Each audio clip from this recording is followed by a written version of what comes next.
दूसरी जंग अजीम के मशरक़ी महाज पर नाकाबिल तसव्वुर बर्बरियत का मंजर था, जहां यूरोप पर काबू पाने की बेरहम जंग में लाखों जानें ज़ाय हुईं। इस तबाही के दरमियान सोवियत ख़वातीन ने नाज़ियों की पेशकदमी के ख़िलाफ़ मुज़ाहमत में एक अहम किरदार अदा किया। उन्होंने जंगी मशीन को पस मंज़र से सहारा दिया और साथ ही साथ निशानाबाजों, पायलटों और अगले महाज की जंगजुओं के तौर पर हथियार भी उठाए। मुख्तसर ये कि उन्होंने इस जंग पर ज़बरदस्त असर डाला, ताहम उनकी बहादुरी और अज़्म को एक खौफनाक कीमत चुकानी पड़ी। अफसोस की बात है कि जो ख़वातीन जर्मनों के हाथ लगे, उन्हें ऐसे भयानक अंजाम का सामना करना पड़ा जो जंग की बदतरीन और नाकाबिल बयान हौलनाकियों की अक्कासी करते हैं, ज़िल्लत से लेकर इस्तेहसार तक। आखिरकार ये सब हमें सोचने पर मजबूर करता है कि इन ख़वातीन के साथ किया हुआ, जो अपनी बहादुरी के बावजूद जर्मन फ़ौज के हाथों कैद में जा पहुंची, और हकीकत में जर्मनों ने उनके साथ किया सलूक किया।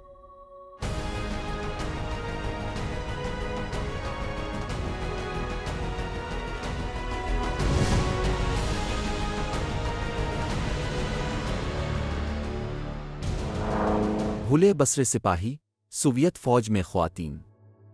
जब नाज़ी जर्मनी ने जून 1941 में सोवियत यूनियन पर हमला किया, तो रेड आर्मी को एक बेरहम दुश्मन का सामना था जो उसके पूरे सियासी निज़ाम को तबाह करने और सबसे ज़्यादा सफाकी से इसकी आबादी को मिटाने के दर पे था। इसके जवाब में सोवियत यूनियन ने अपने तमाम शहरियों को वतन के दिफा के लिए बुलाया, जिनमें ख़वातीन भी शामिल थीं, जिन्होंने बड़ी तादाद में इस पुकार का जवाब दिया और इस तरह सोवियत फ़ौजी मशीन का एक लाज़मी हिस्सा बन गईं। सोवियत मुसल्लह अफ़वाज में ख़वातीन की शमूलियत जदीद तारीख़ में बेमिसाल थी। जंग के दौरान 8 लाख से ज़्यादा ख़वातीन रेड आर्मी में शामिल हुईं। उन ख़वातीन ने वो किरदार संभाले जो रिवायती तौर पर और इस वक्त ख़ास तौर पर मर्दों के लिए मखसूस समझे जाते थे। यूँ उन्होंने दक़यानूसी तसव्वुरात और तासुबात को चैलेंज किया। ख़वातीन फ़ौजियों ने मोहलिक निशानाबाजों, बहादुर तिब्बी अमले, रेडियो ऑपरेटर्स, पायलट्स और इन्फेंट्री जंगजुओं के तौर पर गैर मामूली महारत का मुज़ाहरा किया। उनकी शिराकत ख़ास तौर पर ख़वातीन की निशानाबाज यूनिटों और फ़िज़ाई स्क्वाड्रन में नुमायाँ थी, जहां उन्होंने ऐसी दुरुस्तगी और जुर्रत दिखाई जो न सिर्फ मर्द साथियों के बराबर थी, बल्कि कहा जाता है कि बाज़ औक़ात उनसे भी बढ़कर थी। उन बहादुर ख़वातीन में ऐसे नाम नुमायाँ हैं जैसे लिवुडमिला पावलचीनको, जिन्होंने 300 से ज़्यादा दुश्मनों को बतौर निशानाबाज ख़त्म किया, और मारीना रिस्कोवा, जो सोवियत अमीलिया एयरहार्ट ए के नाम से जानी जाती थीं, जिन्होंने ख़वातीन के नाइट बमबारी रेजिमेंट की बुनियाद रखी, जिसे जर्मनों ने वो नाइट विचेज़ का लक़ब दिया। उन बहादुर ख़वातीन ने अपनी आखिरी सांस तक अपने वतन के लिए जंग लड़ी और उसके साथ साथ अपनी सलाहियतों को साबित करने और एक तबाहकुन जंग और क़दामत पसंद दूर के दरमियान सिनफ़ी रुकावटों को तोड़ने के लिए भी जिदोजहद की। ताहम मैदान जंग में उन्हें जिन ख़तरात का सामना था वो बेहद शदीद थे। गोलियों और बमों के अलावा उन ख़वातीन जंगजुओं को मालूम था कि दुश्मन के हाथ लगना न सिर्फ एक फ़ौजी शिकस्त है, बल्कि एक ज़ाती तबाही भी है। जहां मर्द कैदियों को कत्ल कर दिया जाता, अक़ैद खानों में भेज दिया जाता, वहीं ख़वातीन को ऐसी जिस्मानी और नफ्सियाती अज़ियतों का सामना था जिनका मकसद उनकी इंसानियत को मुकम्मल तौर पर तबाह करना था।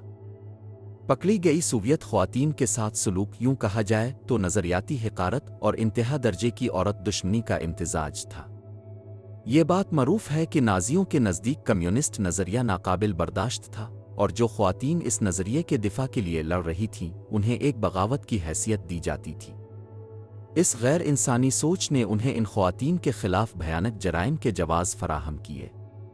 बरसों बाद जमा की गई गवाहियों में उन खौफनाक मज़ालिम का इंकिशाफ हुआ जिनका सामना उन ख़वातीन को करना पड़ा: अवामी तज़लील, ज़हनी अज़ियत और मुनज़्ज़म जिनसी तशद्दुद। पकड़े जाने की कहानियाँ अक्सर किसी हिकमत अमली की गलती या दुश्मन के बेरहम घेराव से शुरू होती थीं। जब जर्मन फ़ौजी कैदियों में ख़वातीन को शनाख्त करते तो उन्हें फ़ौरन मर्दों से अलग कर दिया जाता और एक ऐसी तौहीन आमेज़ कार्रवाई का आगाज़ होता जिसका पहला कदम उनकी इज़्ज़त व वक़ार की मुकम्मल बेहुरमती होता। सोवियत ख़वातीन के लिए क़ैद में जाना न सिर्फ दुश्मन से बचने की जिदोजहद थी, बल्कि इस खामोश दुश्मन से भी लड़ने का इम्तिहान था जो हमारे अंदर, हमारे ही ज़हन में छुपा होता है। ये ख़वातीन अपनी शनाख्त और इंसानियत को मिटने से बचाने के लिए लड़ती रही। हर जुल्म और अज़ियत के बावजूद उन ख़वातीन ने नाकाबिल तसव्वुर हालात में गैर मामूली जुर्रत का मुज़ाहरा किया। क़ैद और गैर इंसानी सलूक, नाज़ी नज़रिया बमुकाबला सोवियत ख़वातीन जंगी कैदी। नाज़ी नज़रियाती मशीनरी के तनाजुर में एक बुनियादी अक़ीदा नस्ल परस्ती और उन लोगों की गैर इंसानी हैसियत थी जिन्हें कमतर समझा जाता था। हिटलर के निज़ाम में सोवियत फ़ौजियों को काबिल एहतराम दुश्मन के तौर पर नहीं देखा जाता था, बल्कि उन्हें कमतर मखलूक समझा जाता था।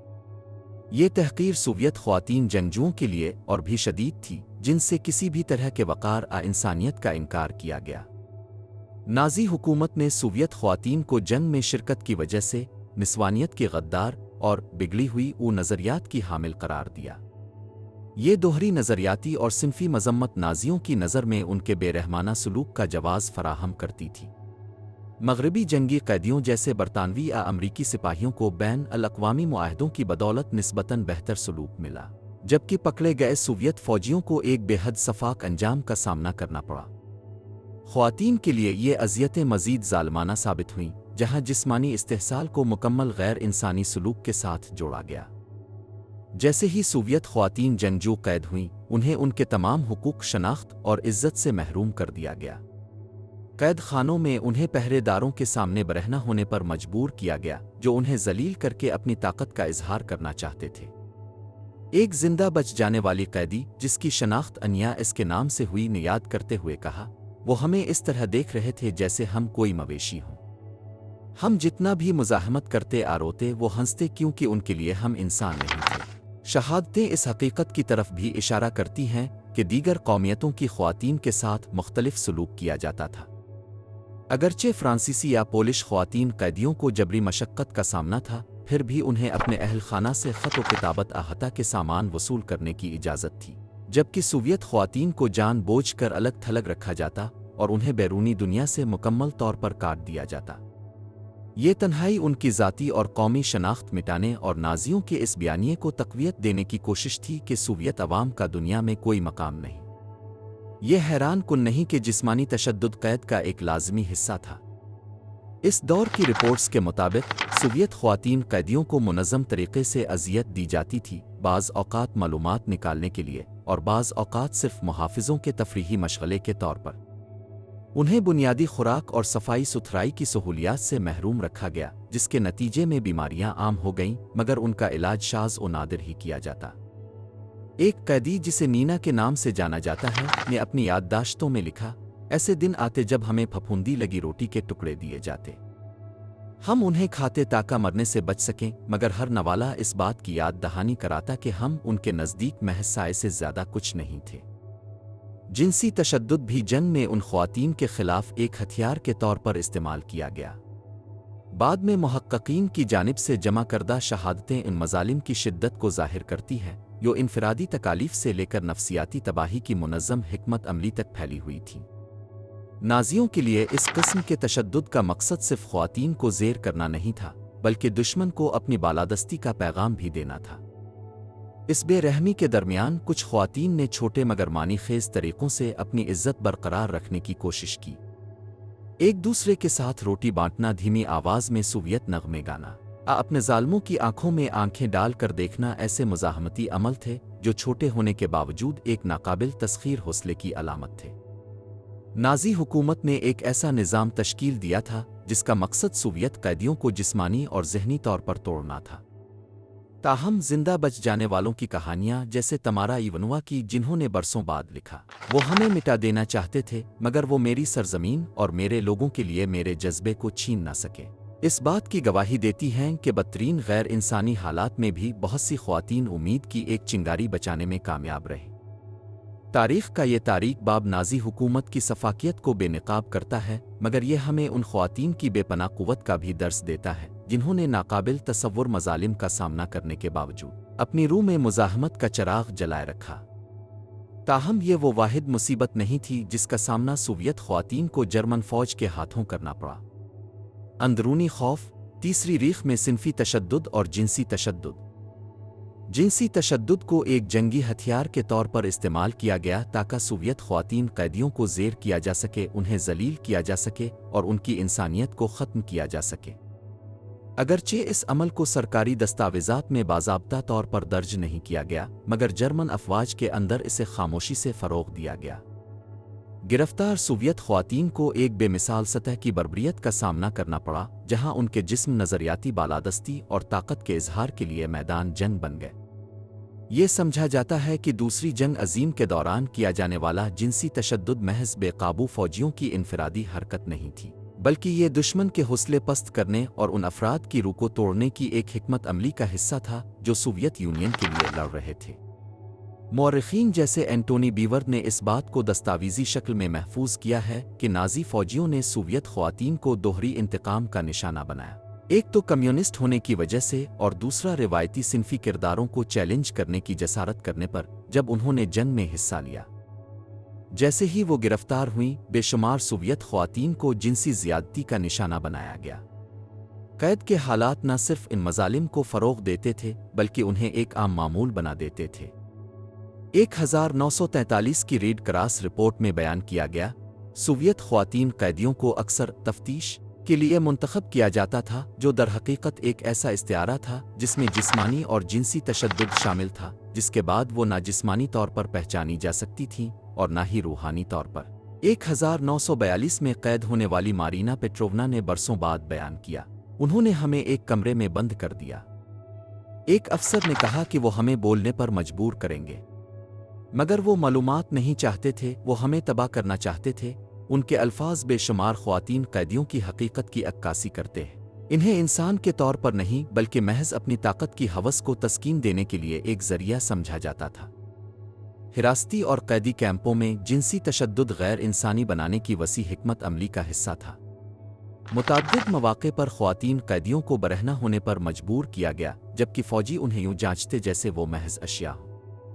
एक नाज़ी अफसर विल्हेम फान एच की डायरी में दर्ज एक घिनौनी तफसील के मुताबिक कुछ ख्वातीन के जिस्मों पर नंबरों के निशानात लगाए जाते थे ताकि उन्हें लेबल किया जा सके, इससे पहले कि उन्हें जिनसी इस्तेहसाल का निशाना बनाया जाता।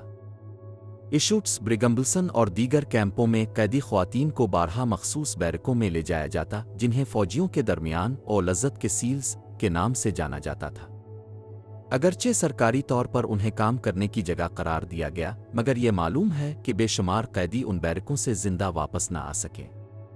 वालेंटीना ग्रेगोरियवा की गवाही, जो मशरकी प्रोशिया के एक कैंप में ले जाई गई थी, इस हौलनाक हकीकत पर रोशनी डालती है।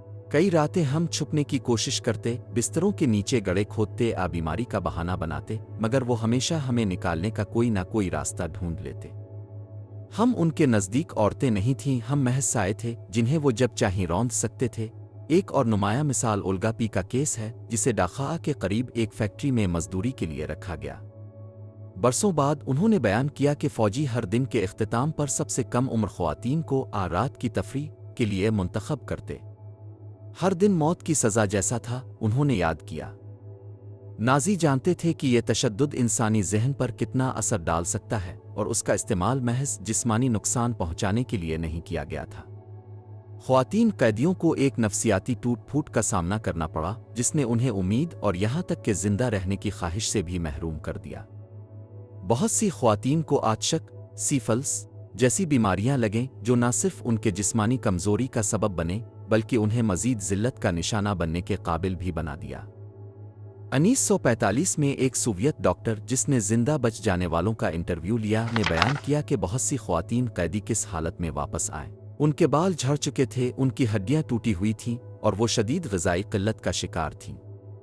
मगर जो चीज़ मुझे सबसे ज़्यादा चौंका देने वाली लगी वो उनकी आंखों में नज़र आने वाली खालीपन थी, जैसे वो इस दुनिया में मौजूद ही ना हो। नाज़ियों की मुसल्लत करदा तन्हाई ने इस तकलीफ़ को मज़ीद शदीद कर दिया।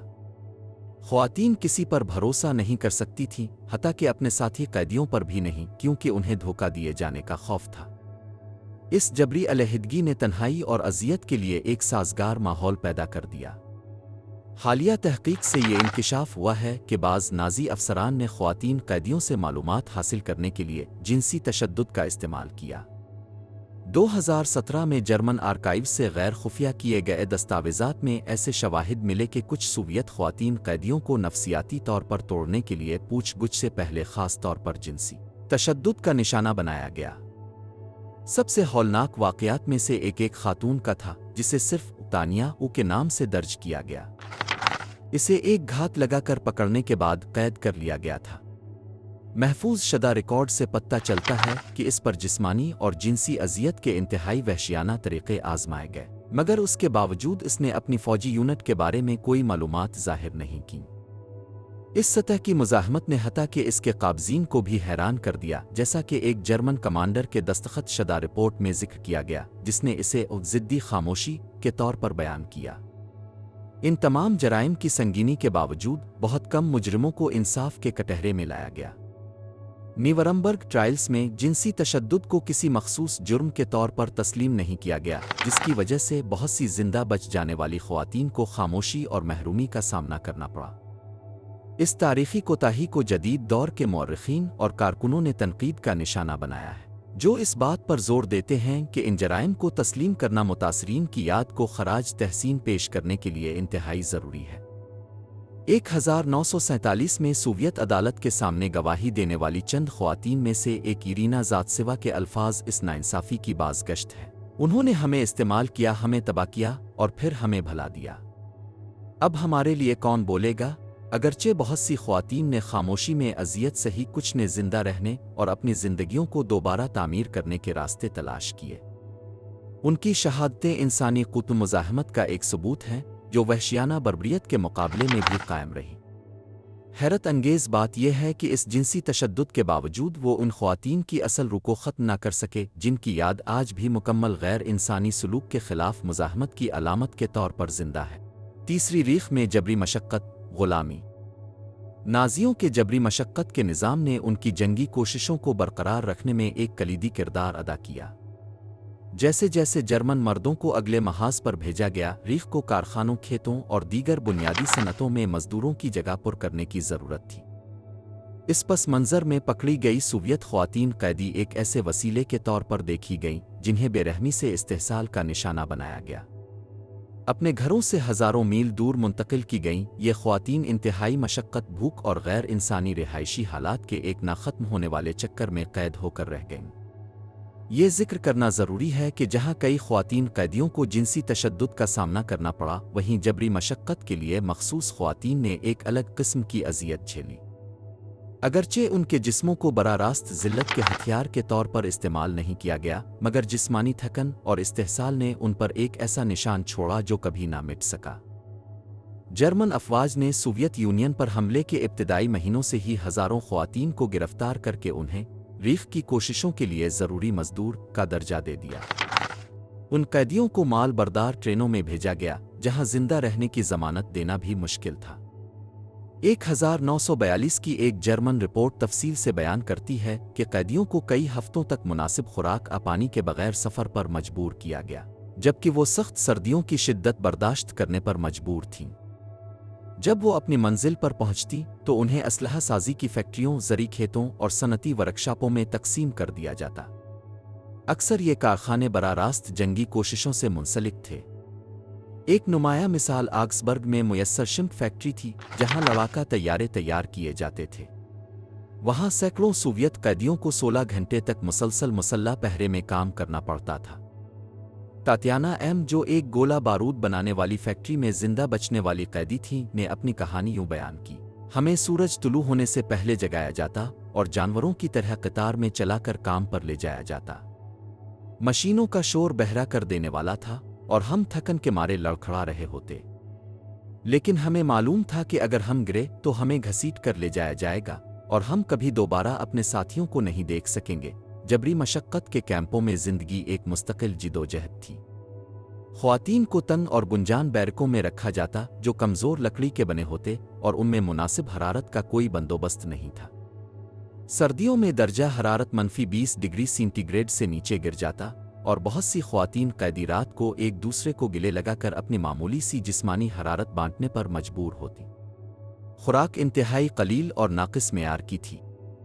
एक आम राशन में एक सख्त रोटी का टुकड़ा और पानी में उबली हुई आलू के छिलकों की पुतली सी यखनी शामिल होती थी। ये ग़िज़ा तवील मशक्क़त के साथ मिलकर कैदियों को तेज़ी से कमज़ोर कर देती थी। गालेना एफ, जो बावीरिया के एक खेत में काम करती थीं, ने उन हालात का जिक्र कुछ यूं किया। हमें इतनी कम खुराक दी जाती कि हम कभी कभार चुकंदर के छल के ज़मीन पर पड़ी कोई भी खाने के काबिल चीज़ चुराने की कोशिश करते, लेकिन अगर हमें पकड़ लिया जाता तो मुहाफिज हमें बुरी तरह मारते या कई दिनों तक राशन से महरूम कर देते। बीमारियां आम थीं और तिब्बी सहूलतें तकरीबन नापैद थीं। नमूनिया, तबदिक और इन्फेक्शन तेज़ी से बैरकों में फैलते, जहां नाक़िस सफाई एक आम मसला था। जिंदा बच जाने वाली ख़वातीन की गवाहियों में जिक्र मिलता है कि कई कैदी इतनी कमज़ोर हो जाती थीं कि मज़ीद काम नहीं कर पाती और उन्हें दीगर मकामात पर मुंतकिल कर दिया जाता, जहां से शाज़ व नादिर ही कोई वापस लूटता। सोवियत ख़वातीन कैदियों की जबरी मेहनत न सिर्फ जर्मन जंगी मईशत को सहारा दे रही थी, बल्कि बराह रास्त फ़ौजी पैदावार में भी मदद कर रही थी। असलहा साजी की फैक्ट्रियों में ख़वातीन को मजबूर किया जाता कि वो गोलियां, हवाई जहाज़ और टैंक तैयार करें, ऐसी चीज़ें जो बाद में उन्हीं के अपने लोगों के ख़िलाफ़ इस्तेमाल होती। एक तल्ख़ सितम ज़रीफ़ी ये है कि कुछ ख़वातीन कैदियों ने अंदर से जंगी कोशिशों को सबूताज करने की कोशिश की। कई दस्तावेज़ी वाक़यात में ये दर्ज है कि ख़वातीन ने जानबूझकर गोला बारूद में नक़्स पैदा किए या अहम पुर्ज़ों की तैयारी में ताख़ीर की। एक कैदी जिसे लेना 5 के तौर पर शनाख्त किया गया ने बरसों बाद याद किया, हम जानते थे कि हमारे हाथ अपने ही लोगों की मौत बना रहे हैं, इसलिए कभी कभी हम कोई पुर्जा गलत ज़ाविये पर मोड़ देते या किसी पेच को मुकम्मल तौर पर ना कसते। यह ख़तरनाक था, मगर यही हमारा मुज़ाहमत करने का तरीक़ा था। दिलचस्प बात यह है कि कुछ कैदी जर्मन मज़दूरों के साथ बातचीत करने में कामयाब हो गए जो नाज़ी निज़ाम से मुंसलिक नहीं थे। नायाब मौक़े पर उन मज़दूरों ने उनकी मदद की, या तो नाक़िस पुर्ज़े छुपाने में या थोड़ी मिक़दार में खुराक बाँटकर। इंसानियत के ये इशारे अगरचे कम थे, लेकिन मायूसी के आलम में किसी हद तक राहत का ज़रिया बने। अगरचे जबरी मशक्क़त एक तबाहकुन मुक़द्दर थी, बहुत सी ख़वातीन ने महसूस किया कि उन्होंने इससे भी बड़ी अज़ियत से बचाव हासिल किया था। जिस्मानी इस्तेहसाल अगरचे बेहद ज़ालिमाना था, लेकिन कम अज़ कम उन्हें ज़िंदा रहने का एक मौका फ़राहम करता था, बरख़िलाफ़ उनके जो मुसलसल जिनसी तशद्दुद का निशाना बन रहे थे। 1943 के एक रीड आर्मी के दस्तावेज़, जो आज़ाद कराए गए कैदियों के इंटरव्यूज़ पर मबनी था, में नोट किया गया, वो ख़वातीन जो फैक्ट्रियों या खेतों में मुकर्रर की गईं, उनके ज़िंदा वापस लौटने के इम्कानात ज़्यादा थे। अगरचे उनकी ज़िंदगी इंतहाई कबनाक थी, लेकिन वो ज़हनी अज़ियत के इस दर्जे का शिकार नहीं हुई जिसका सामना खुसूसी बैरकों में भेजी गई ख़वातीन को करना पड़ा। ताहम दुश्मन के लिए काम करने का जज्बाती बोझ नाकाबिल बयान था। ख़वातीन कैदियों को ऐसा महसूस होता था जैसे वो अपने वतन से गद्दारी कर रही है, अगरचे वो ये सब ज़बरदस्ती करने पर मजबूर थीं। ये दोहरी कैफियत एक नफ्सियाती ज़ख्म बन गई जो इनमें से बहुत सी ख़वातीन के साथ उनकी बाकी ज़िंदगी तक रही। हालिया तहक़ीक़ात ने जर्मन कंपनियों और जबरी मशक्क़त के निज़ाम के दरमियान ताल्लुकात पर नई रोशनी डाली है। गैर खुफिया किए गए दस्तावेज़ात से ये इंकिशाफ हुआ है कि सीमेंस, बायर और वोक्सवैगन जैसी कंपनियों ने ग़ुलाम मजदूरी से, जिसमें सोवियत ख़वातीन भी शामिल थीं, बेहद मुनाफा हासिल किया। 1944 के एक सीमेंस के दस्तावेज़ में जिक्र किया गया कि किस तरह ख़वातीन कैदी बेहतरीन हालात में काम करती थीं ताकि पैदावार को ज़्यादा से ज़्यादा किया जा सके। हालांकि बाद की गवाहियों ने उन दावों की नफ़ी की और उन ख़वातीन ने लामुत्तनाही औकात कार और मुसलसल बदसलूकी के बारे में तफसील से बयान किया। बर्लिन के करीब एक खेत में रिकॉर्ड दरियाफ्त किए गए जिनमें सोवियत ख़वातीन को ज़री मज़दूरों के तौर पर इस्तेमाल किए जाने की तफसीलात मौजूद थीं। उन फाइलों में वो मजदूरी की कारकर्दगी के नोटिस शामिल थे जिनमें दर्ज था कि कैदी ख़वातीन थकन से बेहाल होने से पहले कितने एकड़ ज़मीन पर काम कर सकती है। इन अदाद व शुमार को सज़ा तफवीज़ करने या राशन कम करने के लिए इस्तेमाल किया जाता था अगर कैदी मतलूबा हद तक काम ना कर पाती। ये कहा जा सकता है कि जबरी मशक्क़त के निज़ाम ने तारीख़ और उन जिंदा बच जाने वाली सोवियत ख़वातीन की ज़िंदगियों पर एक ना मिटने वाला निशान छोड़ा। अगरचे कुछ अपने घरों को वापस पहुंचने में कामयाब हो गईं, लेकिन ज़्यादातर को मुआशरे में दोबारा जम होने में शदीद मुश्किलात का सामना करना पड़ा। बहुत सी ख़वातीन दायमी सेहत के मसाइल और इस सदमे का बोझ उठाए रहें कि उन्हें दुश्मन के लिए काम करना पड़ा।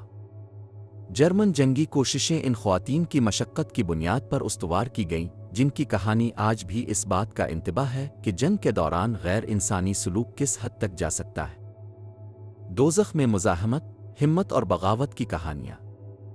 नाज़ी हुकूमत के तहत कैद की बदतरीन मुमकिना गैर इंसानी सूरत हाल के बावजूद सोवियत ख़वातीन कैदियों ने मुज़ाहमत के रास्ते तलाश किए, न सिर्फ ज़िंदा रहने के लिए बल्कि अपने जाबरों को चैलेंज करने के लिए भी।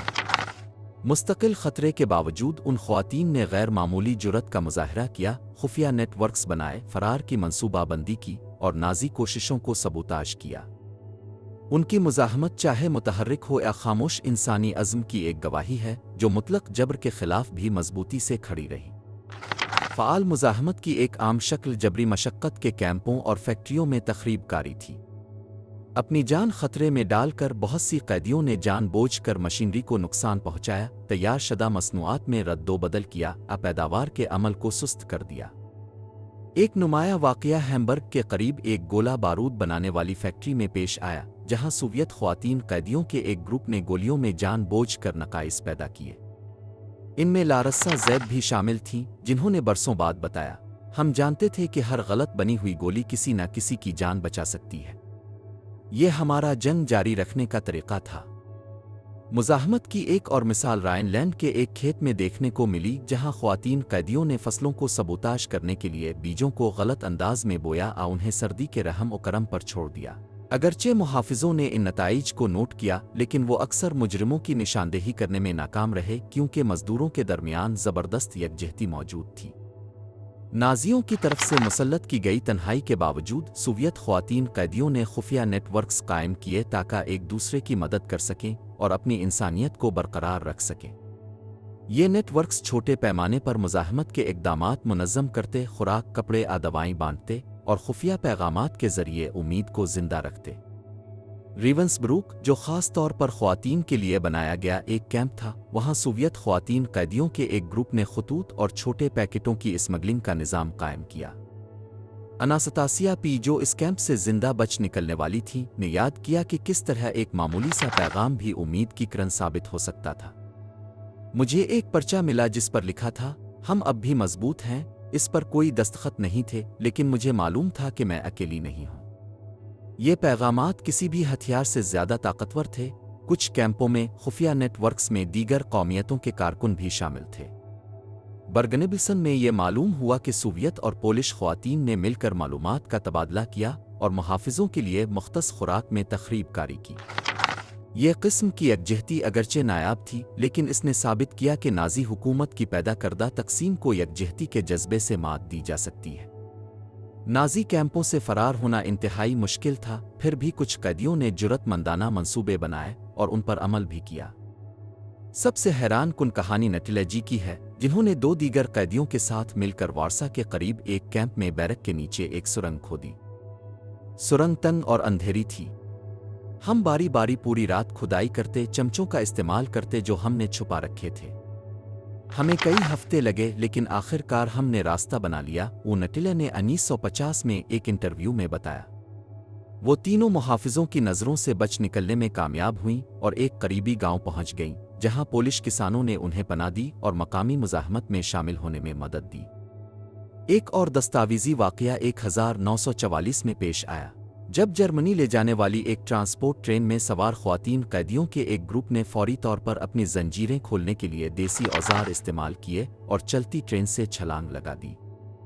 अगरचे इनमें से बहुत सों को दोबारा पकड़ लिया गया और कत्ल कर दिया गया, लेकिन कुछ बच निकलने में कामयाब रहे और सोवियत गोरिल्ला फोर्सेस में शामिल हो गईं। हालिया तहकीक से मालूम हुआ है कि बूरा के एक कैंप में मुज़ाहमत का एक कम मरूफ मगर मुअस्सिर तरीक़ा अपनाया गया, जहां सोवियत ख्वातीन कैदियों ने खामोश हड़ताल की।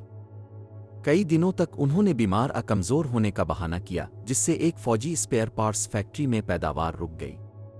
रिकॉर्ड से पता चलता है कि नाज़ी सुपरवाइज़र, जो अपनी पूरी अफरादी क़ुव्वत खोने से खौफज़दा थे, ने बिलाखिर कैदियों की खुराक के राशन को कदरे बेहतर किया ताकि मज़ीद बीमारी को रोका जा सके। गैर खुफिया किए गए दस्तावेज़ात से एक और दिलचस्प हकीकत सामने आई कि गानों और शायरी को भी मुज़ाहमत के हथियार के तौर पर इस्तेमाल किया गया। लाइप्ज़िग के करीब एक कैंप में ख्वातीन रात के वक्त खुफिया इजलास मुनक़िद करती थीं, जहां वो सोवियत लोकगीत गाती या कागज़ के बच्चे खींचे टुकड़ों पर लिखी गई नज़में पढ़ती थीं। ये छोटे छोटे इक़दामात उनके सकाफ़ती तशख़्ख़ुस को ज़िंदा रखने और नाज़ियों के गैर इंसानी बनाने के अमल को चैलेंज करने में मददगार साबित हुए। कैदियों की मुज़ाहमत ने न सिर्फ नाज़ी कार्रवाइयों को मज़ीद मुश्किल बनाया, बल्कि ये भी साबित किया कि सबसे ज़्यादा संगीन हालात में भी वक़ार और इंसानियत के लिए लड़ा जा सकता है। अगरचे इनमें से कई ख्वातीन ने अपनी बहादुरी की भारी कीमत चुकाई, लेकिन उनके इक़दामात दूसरों के लिए हौसले का जरिया बने और आज तक जुर्रत की एक ऐसी मीरास छोड़ गए जो कभी मांद नहीं पड़ेगी। ओल्गा एस, जो एक असलहा फैक्ट्री को सबूताश करने में मदद करने वाली एक जिंदा बच जाने वाली खातून थी, ने इस जज्बे को यूं बयान किया: हम ये नहीं चुन सकते थे कि हमें कहाँ रखा जाए या हम पर क्या गुजारी जाए, लेकिन हम ये चुन सकते थे कि हम कैसे जवाब दें। और हमारा जवाब ये था कि हम कभी हार नहीं मानेंगे। दोज़ख का खात्मा, दोज़ख की नई शुरुआत, आज़ादी और वापसी का बदनुमा दाग। सोवियत कैदियों की रिहाई ने एक तारीख बाब को ख़त्म कर दिया, लेकिन उनकी तकालीफ का खात्मा न हुआ। जैसे जैसे इत्तेहादी और सोवियत अफवाज मकबूजा इलाकों में पेशकदमी कर रही थी, हिरासती और जबरी मशक्क़त के कैंप दरियाफ्त किए गए, जिनसे इन खौफनाक मज़ालिम का पर्दाफाश हुआ जो वहाँ किए गए थे। ताहम बहुत सी आज़ाद शदा ख्वातीन के लिए घर लौटने की उम्मीद जल्द ही एक नई जिदोजहद में बदल गई। मुस्तरद किए जाने का खौफ, बेएतबारी और मुआशरे में दोबारा जम होने की दुश्वारी। जब इत्तेहादी और सोवियत फ़ौजों ने कैंपों को आज़ाद कराया तो सोवियत कैदियों की हालत निहायत अफसोसनाक थी। ग़िज़ाई क़िल्लत का शिकार, बीमार और गहरे सदमे में मुब्तला बहुत सी ख्वातीन बमुश्किल चलने के काबिल थीं। इत्तेहादी फ़ौजी डॉक्टरों की इब्तिदाई रिपोर्ट्स में जिंदा बच जाने वालों को इंसानी साए नहीफ और बेबस के तौर पर बयान किया गया। ऐसा ही एक वाक़या यूलिया पी का था, जिसे 1945 में जर्मनी में अमरीकी फ़ौजियों ने आज़ाद कराया। जब वो पहुँचे तो उन्होंने हमें खौफ के आलम में देखा। उन्होंने हमें कंबल दिए, मगर हमें समझ नहीं आ रहा था कि आया हमें उनके करीब जाना चाहिए या नहीं। इन बरसों में हमने सीख लिया था कि फ़ौजियों से डरना चाहिए, चाहे वो कहीं से भी आए हों। कुछ ख्वातीन के लिए क़ैद से निजात शिफायाबी के अमल की शुरुआत थी, लेकिन दीगर के लिए आज़ादी का मतलब गैर यकीनी सूरत हाल और खौफ था। सोवियत यूनियन में कैदियों की वापसी को स्टालिन हुकूमत ने शक व शुबा की नज़र से देखा। सोवियत नज़रिया इन अफराद को जो दुश्मन के हाथों गिरफ्तार हुए थे मशकूक समझता था, क्योंकि उन्हें मुमकिना तौर पर दुश्मन के असर और रसूख से आलूदा तसव्वुर किया जाता था। उन ख्वातीन को जिन्होंने बरसों तक जुल्म और ज़िल्लत बर्दाश्त की थी, हेरोइन के तौर पर कबूल करने के बजाय मुजरिमों की तरह देखा गया। 1943 में सोवियत हुकूमत के जारी करदा एक फरमान में कहा गया कि जो कोई भी कैद में रहा हो, इस पर मुमकिना गद्दारी के इल्ज़ामात की तफ्तीश ज़रूरी है। कई आज़ाद शदा ख्वातीन को NKVD, अवामी कमिसारिया बराए दाखिला उमूर, के ज़रिया सख्त पूछ-गुछ का सामना करना पड़ा और बाद में उन्हें फिल्ट्रेशन कैंपों में भेज दिया गया। बाज़ को तो बेबुनियाद इल्ज़ामात के तहत गोलाग में सख्त मशक्क़त की सज़ा भी सुनाई गई। इलीना 5, जो 1944 में आज़ाद हुई, ने बरसों बाद बताया, जब मैं वापस आई तो कोई जश्न नहीं था। गिले लगाने के बजाय मुझसे सवालात किए गए। मेरे साथ ऐसा बर्ताव किया गया जैसे मैंने अपने मुख से गद्दारी की हो। ऐसा महसूस होता था जैसे मैं एक नई कैद में जा पहुंची हूं।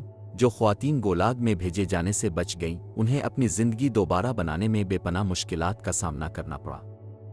बहुत सी ख्वातीन ऐसी बरादरियों में वापस लूटें जिन्होंने उन्हें हिकारत की नज़र से देखा या उन पर जिंदा बच जाने का इल्ज़ाम आयद किया।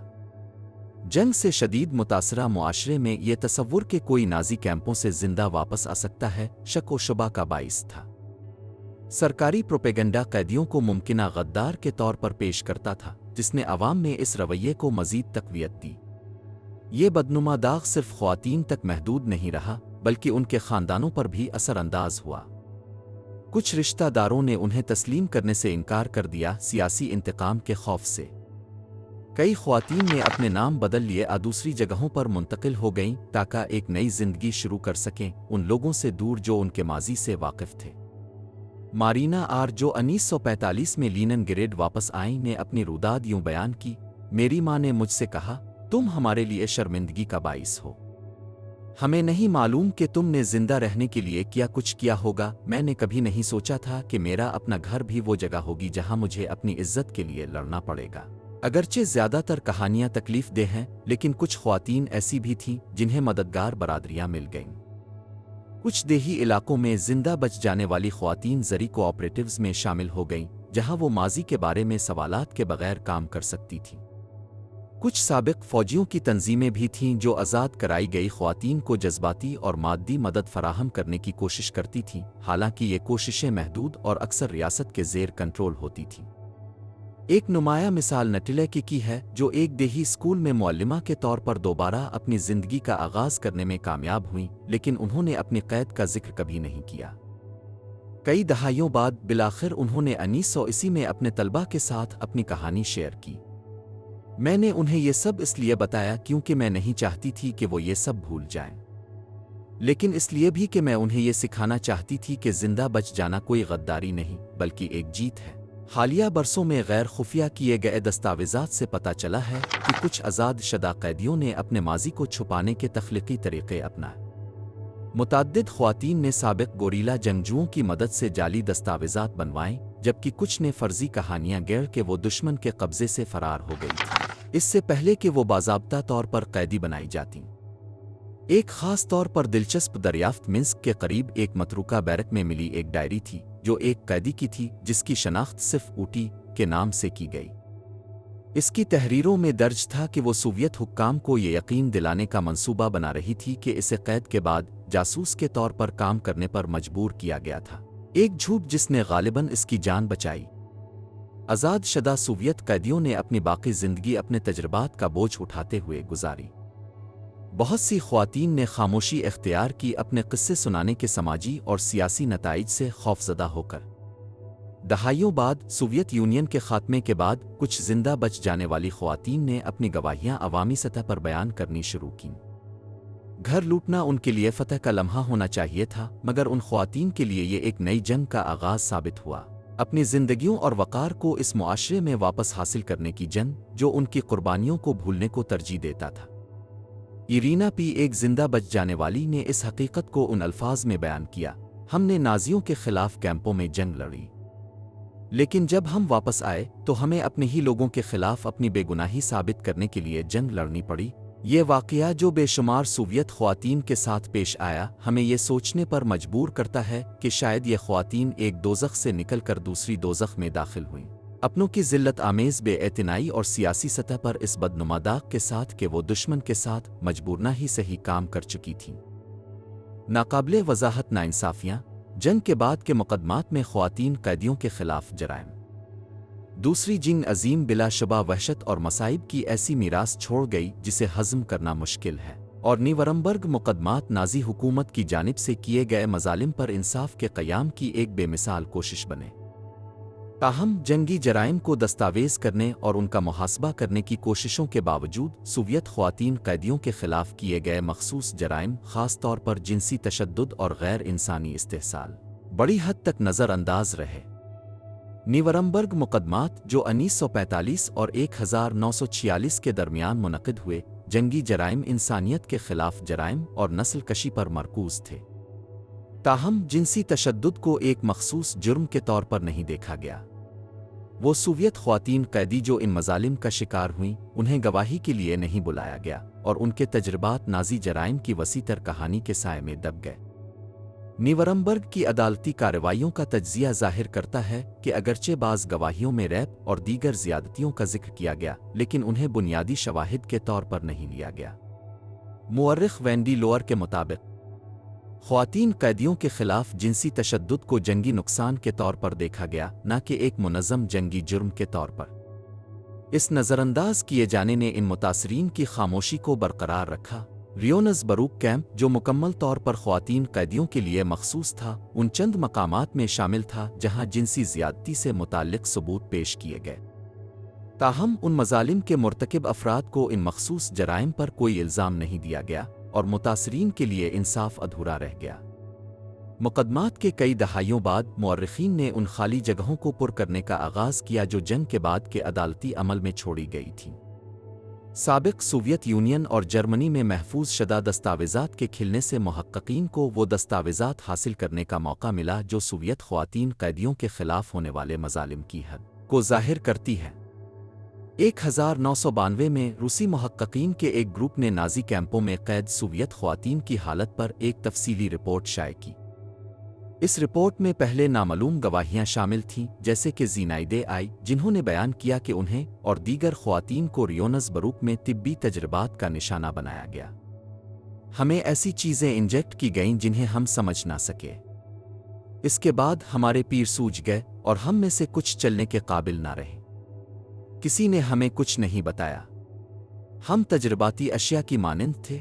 रिपोर्ट में यह भी उजागर किया गया कि किस तरह जिनसी तशद्दुद को गलबा हासिल करने के एक हथियार के तौर पर इस्तेमाल किया गया, लेकिन इस बात पर जोर दिया कि ये कहानियां शाज़ व नादिर ही अदालत तक पहुंच सकी क्योंकि मुतासरीन को शर्मिंदगी और बदनामी का सामना करना पड़ा, चाहे वो सोवियत यूनियन में हो या मगरबी यूरोप में। सोवियत ख्वातीन कैदियों की दूसरी जिंग अजीम की इज्तिमाई याददाश्त में जगह पेचीदा और अक्सर नज़रअंदाज शदा रही है। सोवियत यूनियन में सरकारी बयानिया रेड आर्मी की बहादुरी पर मरकूज था और ख्वातीन कैदियों की तकालीफ को एक नापसंदीदा मौजू समझा गया जो मुल्क की फतेहमंद तस्वीर से मील नहीं खाता था। दहाइयों तक उन ख्वातीन की कहानियां सरकारी बयानात और यादगारों से गायब रहीं। यहाँ तक कि जर्मनी में जहाँ होलोकास्ट और नाजी जंगी जराइम की याददाश्त को मरकज़ी हैसियत हासिल है, सोवियत ख्वातीन कैदियों के तजर्बात को दीगर मुतासरीन के मुकाबले में कम तवज्जो दी गई। हालिया बरसों में कुछ यादगारी मंसूबे इस नज़रअंदाज किए जाने की इस्लाह करने की कोशिश कर रहे हैं। 2005 में जर्मन मुअर्रिखीन के एक ग्रुप ने बर्लिन में जंगी ख्वातीन कैदियों बशमूल सोवियत ख्वातीन के लिए एक यादगार का इंकिशाफ किया। इस यादगार पर लिवडमिला पी की गवाही का एक हिस्सा दर्ज है। उन्होंने हमसे सब कुछ छीन लिया मगर वो हमारी इंसानियत न छीन सके। ताहम बैन अल अक़वामी रीड करास के आर्काइव्स में एक हालिया दरियाफ्त से वो खतूत सामने आए जो इत्तेहादी हुक्काम के दरमियान जिनसी तशद्दुद की गवाहियों को मुकदमात में शामिल करने की मुश्किलात पर बहस कर रहे थे।